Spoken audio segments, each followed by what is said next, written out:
Hello. In this first video, we're going to describe energy in the universe, universal rules that apply everywhere. Specifically, we'll be talking about components of the universe, the four universal forces, asking the question, what is energy? And the related question, what is work? We'll talk about generic types of energy and two broad classifications or categories of energy.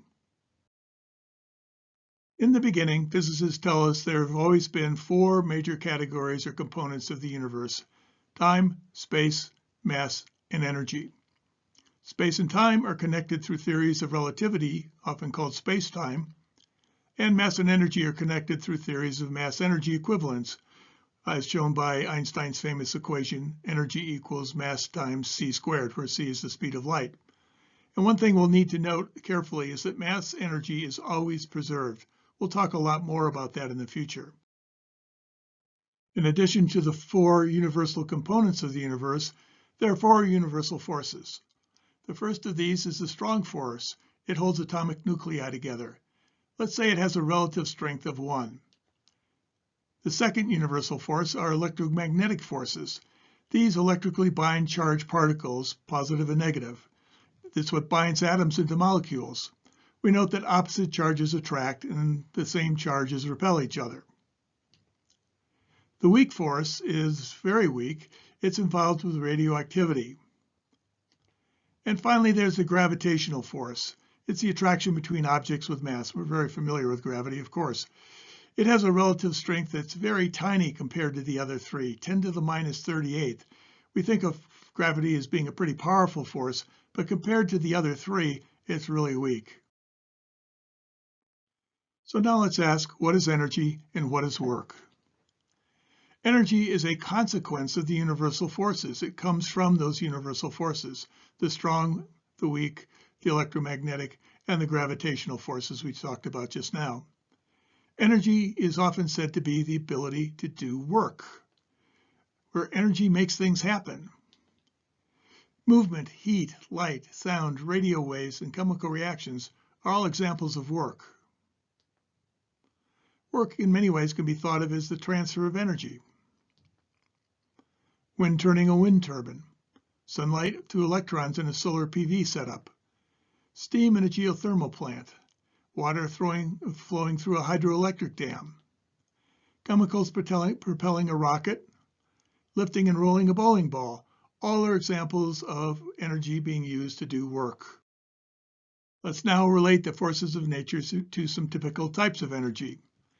The electromagnetic force, chemical bonding and electromagnetic radiation, show up in chemical energy, mechanical energy, radiant energy, thermal energy, the energy of motion, electrical energy, and the energy of sound.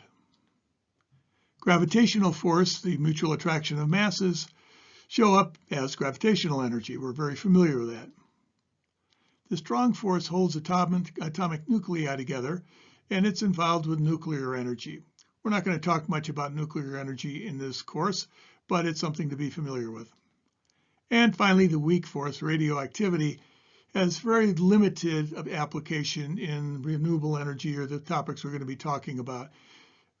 It has occasional use, and we'll talk about those, but it's not terribly important for our purposes. There are two broad categories of energies that are useful. There's kinetic energy, which we can think of as active energy, or potential energy that we can think of as stored energy.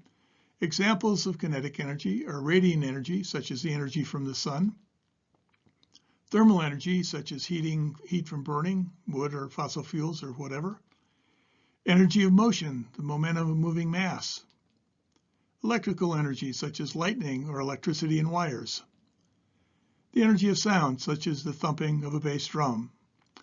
Examples of potential energy include gravitational energy. We're very familiar with that, energy of objects at a height, such as a bowling ball on a shelf. Chemical energy, such as the energy in gasoline. Mechanical energy, such as a stretched spring or rubber band.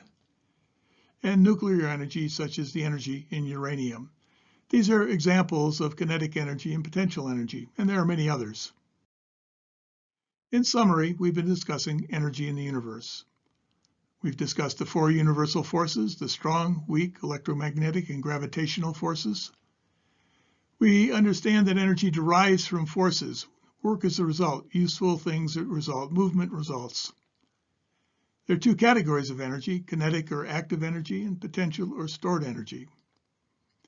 And there are many types of energy, motion, radiant energy, thermal energy, and so forth. We'll be talking about many of these in the videos ahead. In the next video, we'll be talking about energy on Earth, so stay tuned. We'll see you there.